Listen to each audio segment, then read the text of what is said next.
The Rubicon, starring Jeremy Winston, in 3, 2, 1.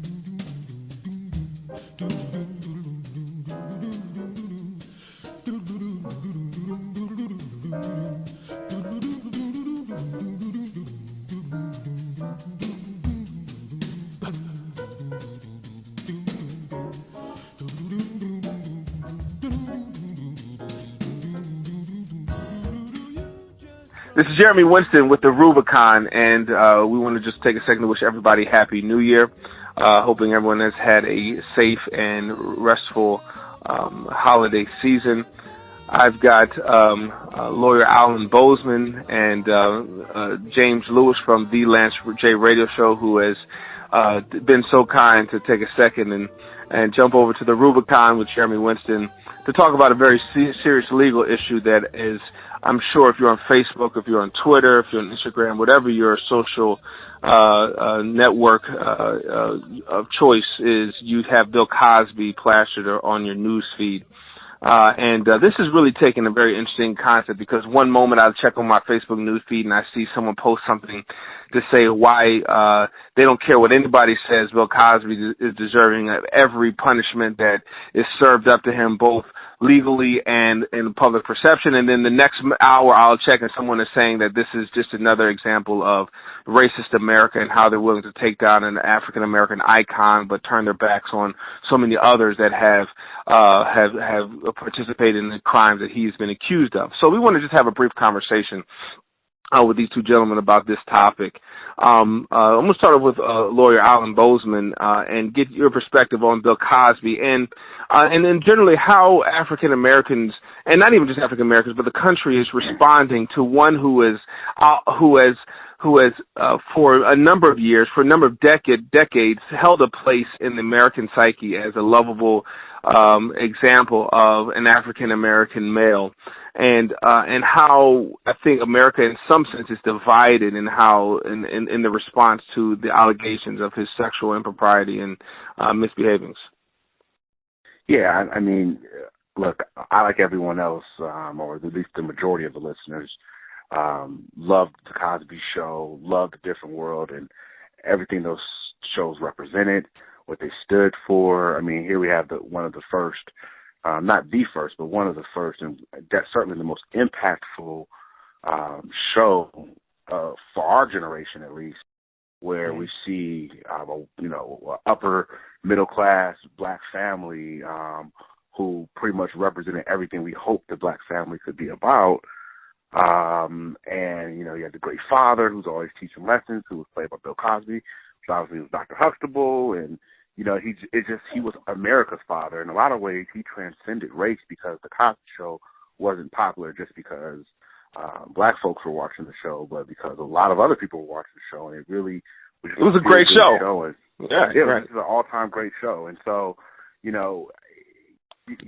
get to the point now, though, where when these charges are brought against Bill Cosby, you see naturally what we typically do as black folks. We come to the defense of our folks, especially if they are someone who occupies such an important place in our life. And the main concept, I think, that people, just before they even enter this debate, no matter what side of the argument you're on, is to separate the two people. Bill Cosby from Dr. Huxtable. There are plenty of people who are in the public eye who have this perception of being such a great person and such a wonderful person. And we see that also with the social media era, with Instagram and Facebook, where you get a perception online and you just assume that that's all that's there, but that's really just a surface. And in this case, he's literally playing a character. And so I think before you enter the debate, first of all, you have to just take off and separate Dr. Huxtable from Bill Cosby and realize that you don't really know Bill Cosby. And whether you see it through one lens or the other, this is a person you don't know well, you don't know personally, and he's not the person you see on the TV show. Mm-hmm. Mm-hmm. So with that being said, you have to just evaluate, fairly and just say, hey, look, what opinions can I draw from what's going on here? And I'm really trying to be sensitive to this topic because this is such a subject matter that people are really taking to heart. Right. But another factor, in addition to the separating Dr. Huxtable from Bill Cosby, is you have to remember two things can be true. It can be true that this is a systematic takedown of an African American who meant so much to the community and had certain business interests that didn't align with other people's business interests. And it could be a big conspiracy, or it could be just just targeting a person because of who they are. But at the same time, it can also be true that Bill Cosby engaged in certain behaviors that, I don't know if you want to call it rape, if you want to call it taking advantage of people, if you want to call it, you know, just partying and getting out of control and engaging in a lifestyle that sets you up or puts you in a position to be targeted. I'm not going to really paint it because I wasn't there. I don't know what happened. But I think at the very least he's admitted that, you know, drugs were involved in a lot of these encounters. And that puts you in a gray area and capable of being a target, especially when you're someone like Bill Cosby. And so those two things can be true. And if people can wrap their minds around that, then the advocacy shouldn't be, well, since they got off, Bill Cosby should get off, or because they left them alone, we should leave Bill Cosby alone. No, it should be, if you're going to go after Bill Cosby with this kind of vigor, then you need to go after everybody with this kind of vigor. It can't just be we're going to target these African-American pillars of the community, but we're not going to do the same thing for these senators and these House of Representatives and all these other people who, and other entertainers who also have engaged in crazy sexual conduct that would blow our minds if we really knew about it. Right. But we can't just go after a few.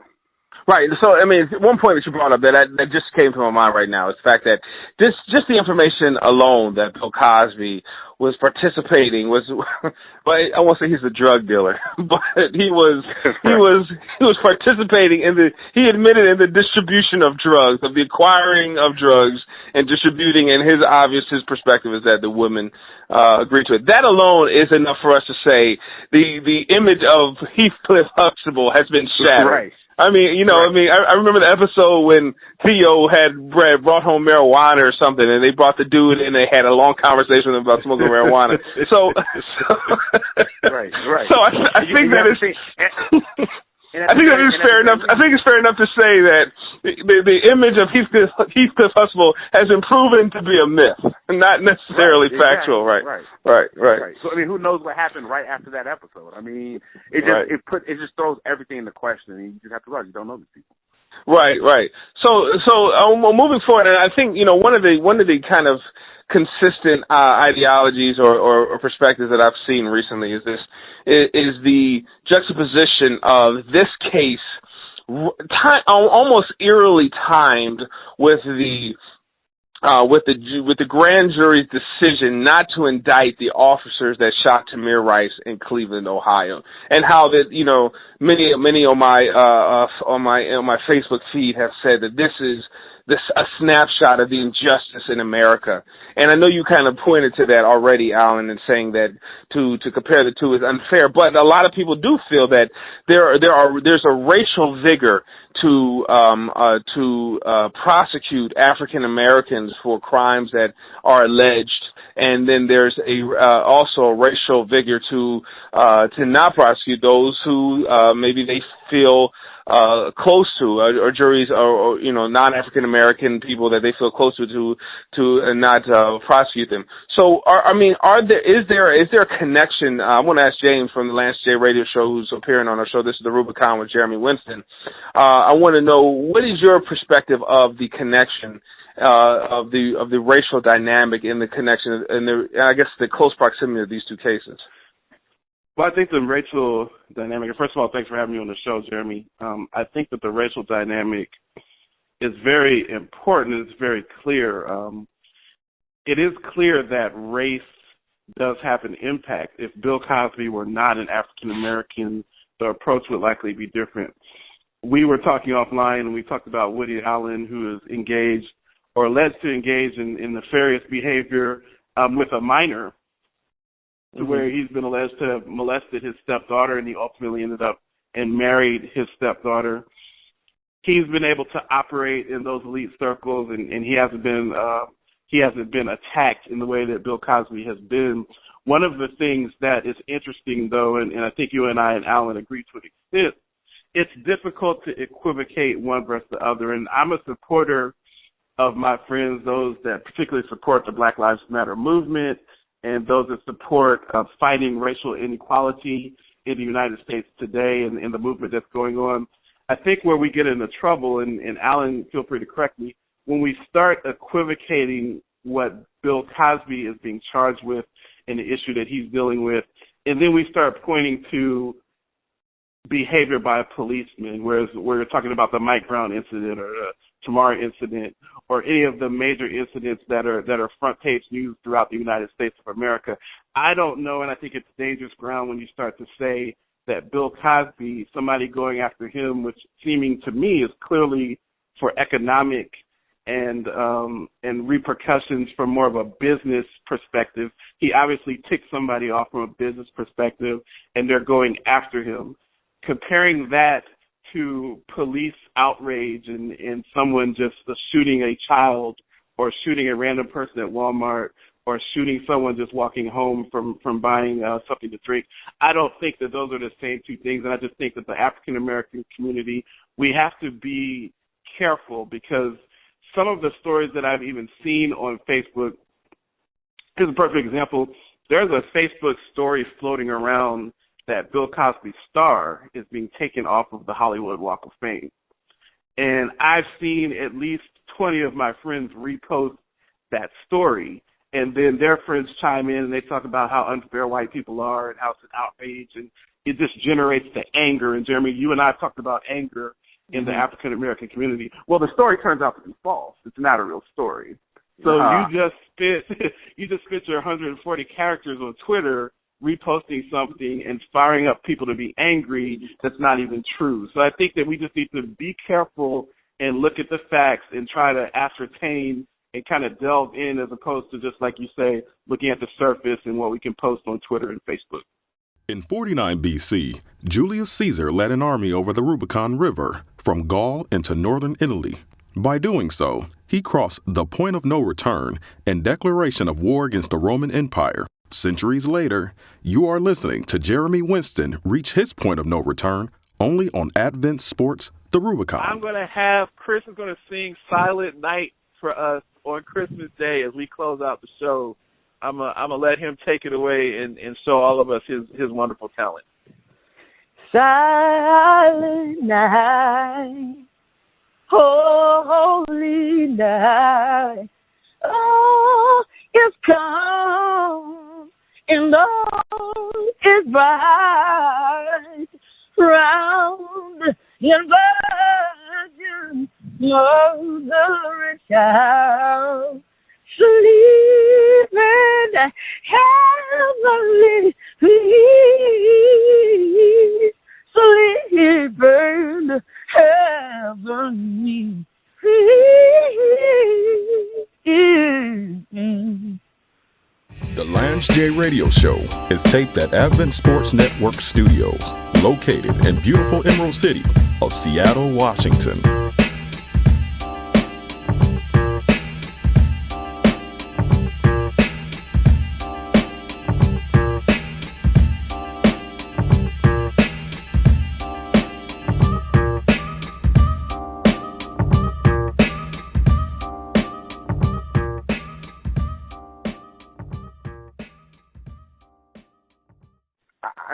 I do think where there is some comparison, where you can compare, is just when we talk about the inequity of the justice system in general.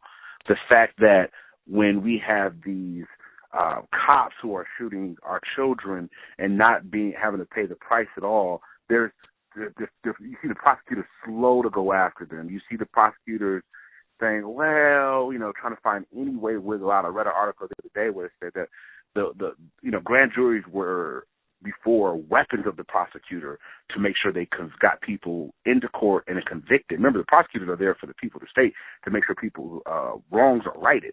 They said, but now in this new era with all these police shootings, the prosecutor and these grand juries have become like character witnesses for defendants, where they're saying we should not do this, not we should do it.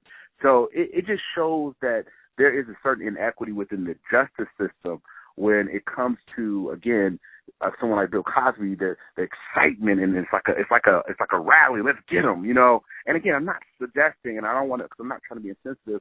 I'm not suggesting that he hasn't done anything wrong that's worthy of punishment.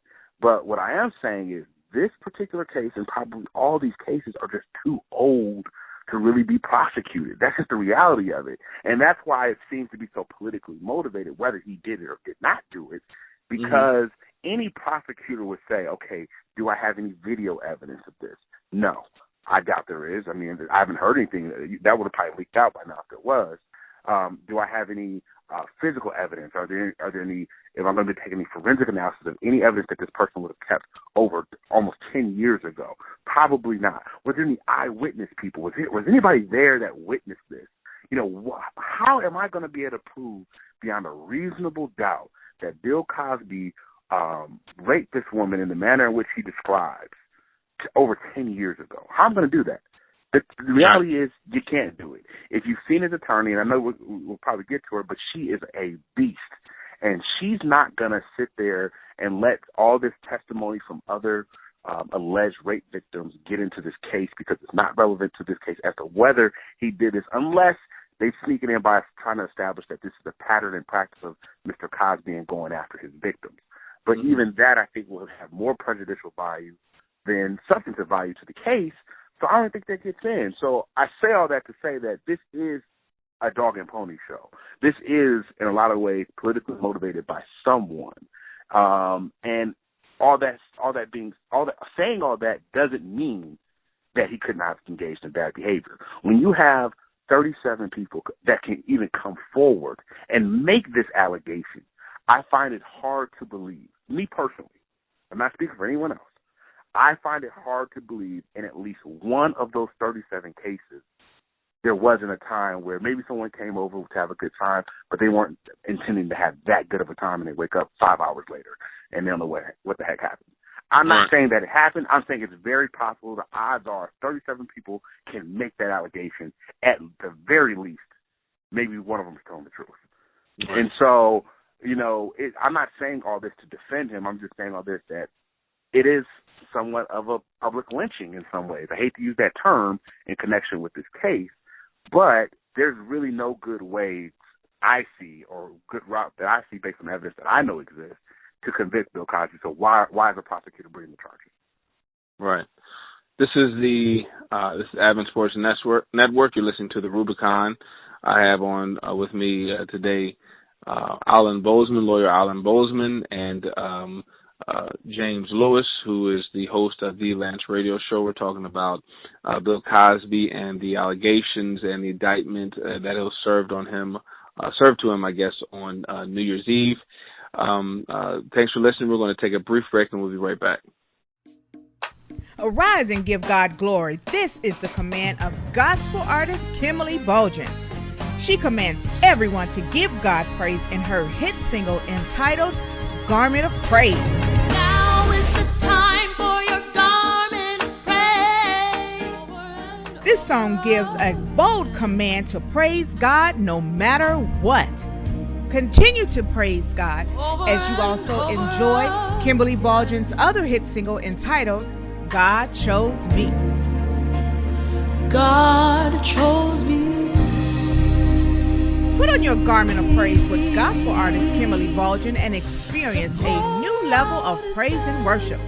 Check out our download locations to purchase gospel artist Kimberly Bolgen's music. You can also find out more about Kimberly Bolgen on her website at KimberlyBolgen.com. Experience the power of God through the dynamic ministry of Kimberly Bolgen today. We're back from the break, and again, this is the Rubicon with Jeremy Winston. I have Alan Boseman and James Lewis from the Lance J Radio Show. We've talked a lot about this case and the implications. There are two things I want to talk about before we wrap it up. One thing, I just want to kind of give just a brief outline of what we want to talk about this next segment. I want to talk about the public opinion, how public perception is being used to prosecute this. And as a matter of fact, I think that there's some, and I think his lawyer, Ms. Presley, talked about it, Monique Presley, Monica Presley talked about this briefly, that in some cases the public shaming is the goal in and of itself. And the other side is to talk about the victims specifically, and I think what makes this case so very heartfelt, so very passionate on so many levels is that many of us, maybe not all of us, many of us know someone who has been through an experience of rape or been who have been treated in a sexual inappropriate manner, and have had strong emotions because of that. I work in the collegiate environment, and unfortunately, on a number of occasions, I've spoken with students who have experienced this, and it is a very embarrassing and as well as a frightful experience for the victim. And I don't want to have this discussion and forget about those impacts that the victims go through as a recipient of this behavior, and understanding how many people are responding to this because of that, and just the outright reality that if he is as guilty as charged, that these victims should have their day and their freedom to express their frustration, their anger, and charge and accuse him of all things that he's done, if in fact it is true. So these 2 points I want to talk about. But before we get to that, James, I want to talk briefly about public opinion. I mean, Bill Cosby's lawyer, Mrs. Presley, said that she felt that the public opinion was really driving this case. When we look at the facts, and I'm not a lawyer, so I don't know all of the ins and outs of the law, but she said there's really not much. There's not much basis, and there's not much that's going to be held up in court, and she feels that this is more going to be adjudicated in the public opinion, and in many cases he's already been convicted of that. What do we as consumers of this, new public opinion environment, how can we respond to a situation such as this where we have so little information to really come away with a strong conclusion? What are your thoughts on the prosecution of Bill Cosby in the public opinion and public eye? Well, I think that's an outstanding question. It is difficult to be able to draw the parallels and kind of come up to a viable conclusion. One of the things we touched on earlier in the conversation, we've already been able to ascertain based on his admission, what was in the deposition, that he has drugged people in order to have sex with them or as a part of the sexual conquest, or however you want to spin it. Mm-hmm. Those that study, and Jeremy, I know, and funny, both of you and Alan, both of your wives work in the field of psychology and work with social elements and have a better understanding than I. So just the two of you are exposed to this more than I'm exposed to it. But my understanding is that people that drug individuals to have sex with them or as a part of the sexual act, they're looking for 100% control, because these are people that want to be able to position the individuals or just have complete, like a dominatrix, like this person is my sexual slave. That's a very sick and predatory mindset to begin with. So rather we look at, within the context of Bill Cosby as a businessman and Bill Cosby as an actor, Bill Cosby that's done a lot of things for young people, anytime you have an individual that has shown some of the telltale signs of being a predator, they are going to get impacted negatively in the public opinion. And one case I would like to throw out, and the two of you can disagree with me if you don't think that this is parallel, I think of Joe Paterno and Jerry Sandusky. I mean, I cover sports on my show, so I'm going to throw out a sports topic. Penn State was one of the big college football programs in the country. We found out that they had a coach that was molesting children, that was taking advantage of children. The media came in and they convicted before the actual conviction of the person who committed the crimes. Joe Paterno was vilified for allowing this to happen on his watch. Everything that he built within 45 years at Penn State was destroyed within 6 months, to the point where it broke his heart and he literally died because of all of this stuff that happened to him. And these are white people. These are people that are, quote unquote, the pillars of society, untouchable. So I think, Jeremy, the reason I brought that up, I think public opinion is never going to support anyone who's a predator and anyone who drugs someone or takes advantage of someone physically in order to perform their nefarious activity. Well, I think that's a go ahead. It's the public perception. To me, that's the scariest element of this case. If I'm the defense counsel, because I don't think that they're capable of making out a case based on the facts and based on the evidence that exists today. But the reality is, for the last 2 years or so, maybe even longer, we've been inundated with news and of Cosby being a rapist and trotting out 37 or more women to tell their stories, all on CNN, to cover magazines. So the question is, everyone has access to cable and the internet and social media and all this information. So how can he possibly get a fair trial? And depending on where the jurisdiction and the racial makeup of the community or of his peers in that courtroom, it could get ugly because. Well, I hate to interrupt, Alan, but I just have one quick point I want you to answer.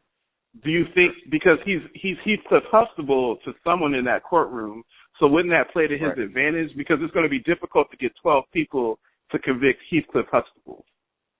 Yeah, I think that's true, but the mere fact that you would have, let's say, 8 to 9 to 10 people even considering it is kind of absurd, again, based on the evidence that I know exists. Because there really isn't, it's really her word against his. And in a case where you're talking about putting someone away for some serious time, you certainly have to have evidence that meets the standard of being beyond a reasonable doubt. But I do think that a lot of people will be tainted by what they've heard over the last 2 years. And so, I think the point was made, he's already been, look, I love Heathcliff Huxtable. And I wouldn't let it, because I'm a lawyer and I understand the system, I wouldn't let it taint my view if I was in the jury room. But as a person, do I think that he may have done something wrong at some point, whether it was once, twice, or 30 times? I think there's a good chance of it.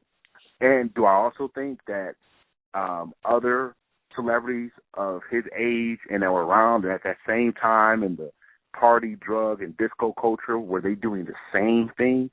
Certainly. I certainly believe that's also true. Do other people know they're doing the same thing? Yes. But is there a motive to go after them and tear them down? Apparently there isn't. And apparently there is a motive to tear him down. So, again, look, if you did the crime, I'm sorry, I can't feel too bad for you, but I do feel bad for the justice system. I do feel bad for the fact that black folks have to continually feel like we are judged on a totally different standard than others. And every statistic, this is not even an opinion. Every statistic you look at when it comes to the amount of people targeted for certain crimes, the incarceration rates based on the population, all those different things, it's clear that black people or African Americans, however you feel comfortable saying it, but it's clear that that group of individuals are consistently targeted more frequently than other groups, blacks and Hispanics. And so that to me, that's not even a question. So I get the anger when it comes from that level, but what I don't get is the people who defend as if they know him, as if they know exactly what he's capable of doing, as if they know for a fact he's innocent.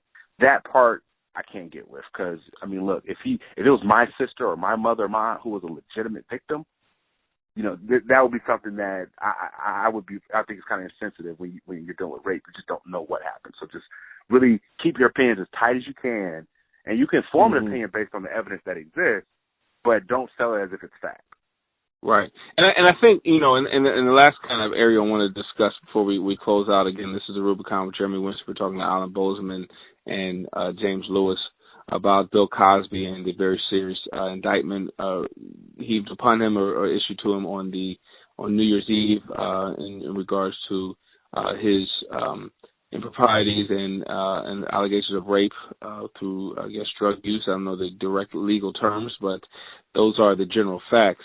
The last thing I want to talk about, and I don't want to bring this last as like it's insignificant, but Larry Wilmore, who has replaced Stephen Colbert I don't know what the show is. Well, it used to be called the Colbert Report. I guess it's not called that now. But he's an African American male comedian, and he issued a pretty scathing monologue of Bill Cosby, and this was actually even before the indictment, where he just flat out just said he's a rapist. He's been in the media, he's been in the entertainment industry for some years, and he said he had heard about some things and so forth. And his passion, he comes from the fact where he said, he grew up in a single, he was raised by a single mother, and unbeknownst to him, he looks up, sees the Bill Cosby story, and becomes enraged and really puts a lot of his energy and monologues behind the attack of Bill Cosby. And he didn't really have an explanation why until he just realized that he felt like he was, he called himself a feminist. He said he felt like, with his background of a single mother, he felt very enraged with the idea that someone would take advantage of women in that sense. And I do want to have a discussion, just very briefly on behalf of the victims, because I can't imagine what the experience it would be to know that you feel that you have been attacked by a media icon. I mean, let's think about in the 80s and 90s, Bill Cosby was on the top. I mean, even outside of just an African American the community. I mean, the Cosby Show was the show. I mean, it was Seinfeld of the late 80s and early 90s. It was, I don't even know what you call it. It's the internet. I mean, I don't even know if we have anything that compares to it. Maybe football is the only thing that can compare to the Cosby Show in the late 80s and early 90s. And here was not, I mean, the show was named after him. And you feel like you have been wronged by it. You feel like you have been violated. You were raped by this guy. Do they ever have any solace? Of course, in this situation. And so, I mean, I think a lot of people feel is a reservation not to let him off because, listen, yeah, he's African American, yeah, we loved him, but the reality is, a rapist is a rapist, and there should not be any leniency on him just because of who he is. What can we say in the response to this public opinion discussion to that person who feels violated? Any thoughts on that, gentlemen? I have a thought. I think to start for anyone that's ever been violated in that fashion, that is an awful thing. I mean, I've known people and I've had friends that I've even gone to counseling with that have experienced that. It's an awful thing. We don't talk about it enough, particularly in the Christian community. We're kind of encouraged to sweep that under the rug. Men don't talk about it. There are a lot of men that have been violated as children as well, and many of us that have had that happen to us, or our close friends or relatives. People carry those secrets internally, and it eats them up and destroys them.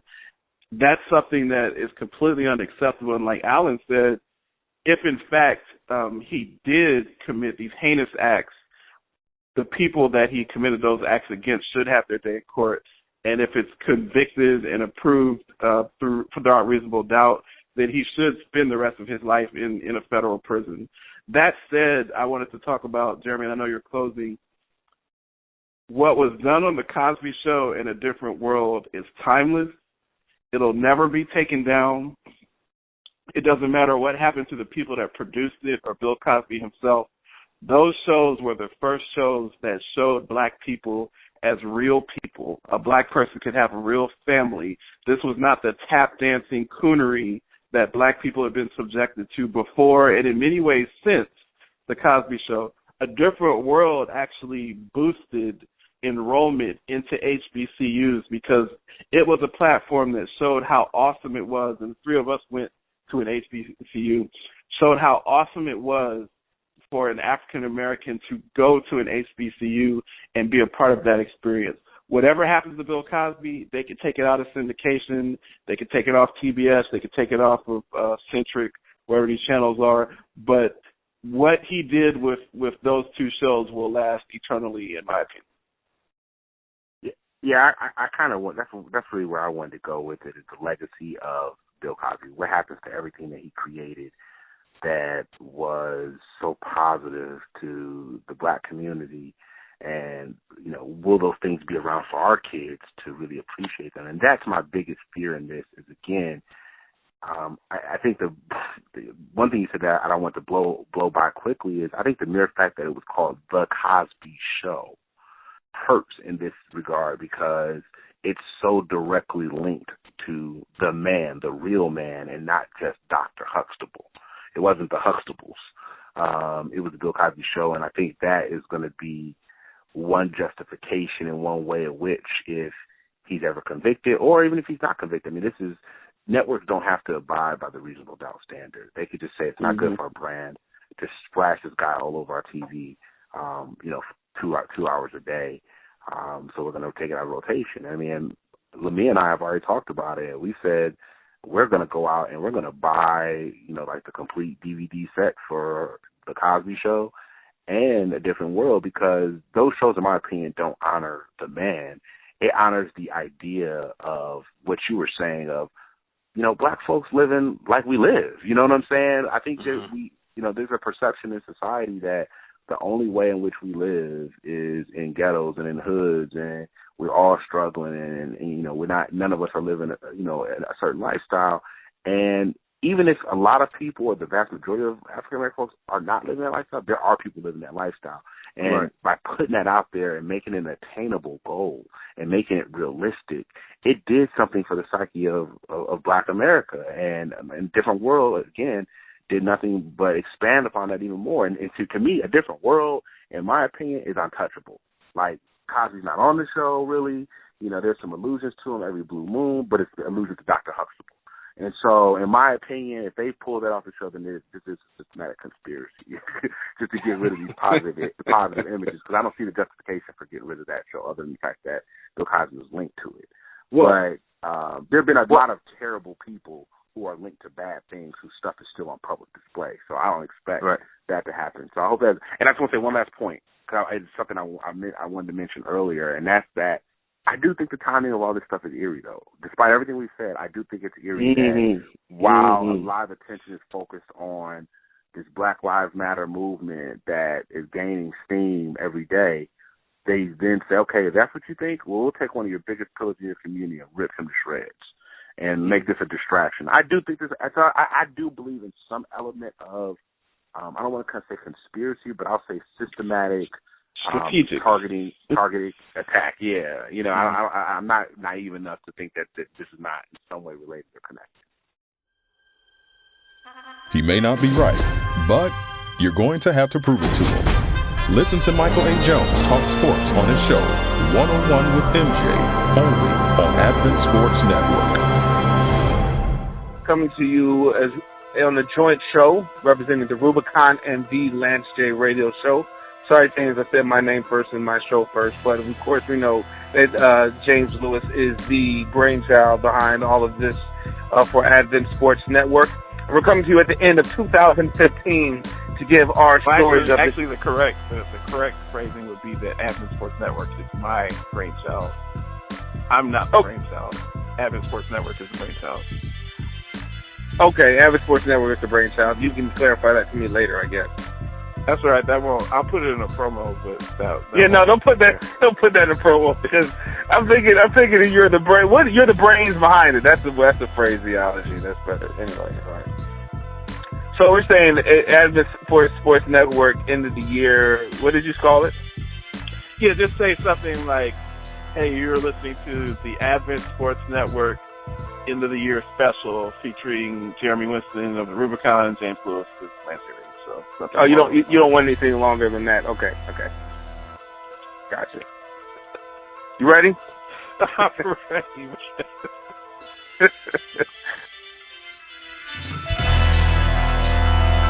Sports talk, ministry, politics. That's right.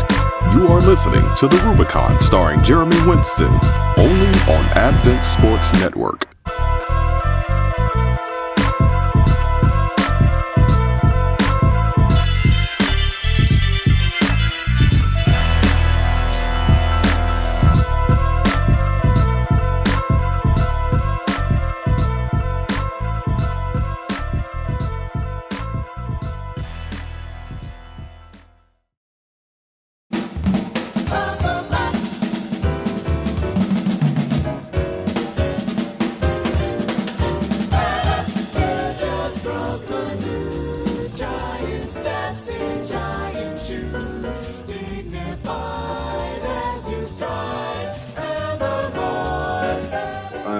unfortunately, only time will tell. And, I think that only thing that the person, in my opinion, can ask, or my position, I should say, can ask for is that justice be done, whatever justice is.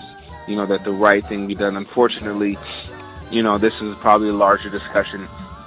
Public opinion has the disappointing track record of just paying attention to what's popular for the moment and then moving on. But in the long run, I just hope that justice is done. If it means that the accusers are right in all that they said, and that Bill Cosby gets the book thrown at him, and that he gets what's coming, and that if it is an opportunity for if it is just people seeking opportunity to take someone down unjustly, that he gets exonerated to the furthest extent of the law. And but I do want to just say one thing, though, that I don't co-sign with your ideology that Different World was a greater show than the Cosby Show, just in terms from an artistic perspective. I mean, like for me, the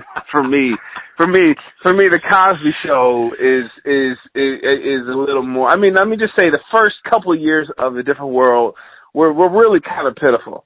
It didn't really start taking off for me. Let me see what's a good kind of defining moment in the Different World. The moment when Whitley and Dwayne Wade. Dwayne Wade houses Whitley from Byron. That trumps anything in TV history for black people. I don't care what anyone says. For black people, dude, let me just say, I mean, it was such a very common artistic writing ploy, to have somebody break up a wedding. Whitley was the finest girl and the richest girl at the school. Dwayne Wade was a nerd, skinny kid from Bed-Stuy. He took the hottest joint, and he took her from a state senator. He was he really a state senator? He was running for something. I thought he was running for county commissioner or something like that. Well, hey, Byron. And I have to shout out the sneaker culture too, because the Different World also put Jordans on the map too, because Ron always had fresh J's on and always represented for the sneaker culture. So, Ron Johnson was a dropout. Yeah. Hey, he was living though. He was living. He was living. And I want to plug. I'm gonna plug. Hey, Ron hooked up with Kim. Ron hooked up with Kim. Hold on, remember he going on.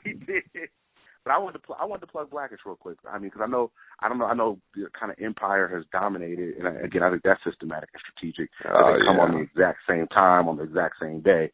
But I do want to plug Blackish, because we're talking about these positive images and things that are funny, where it shows black life in a different way.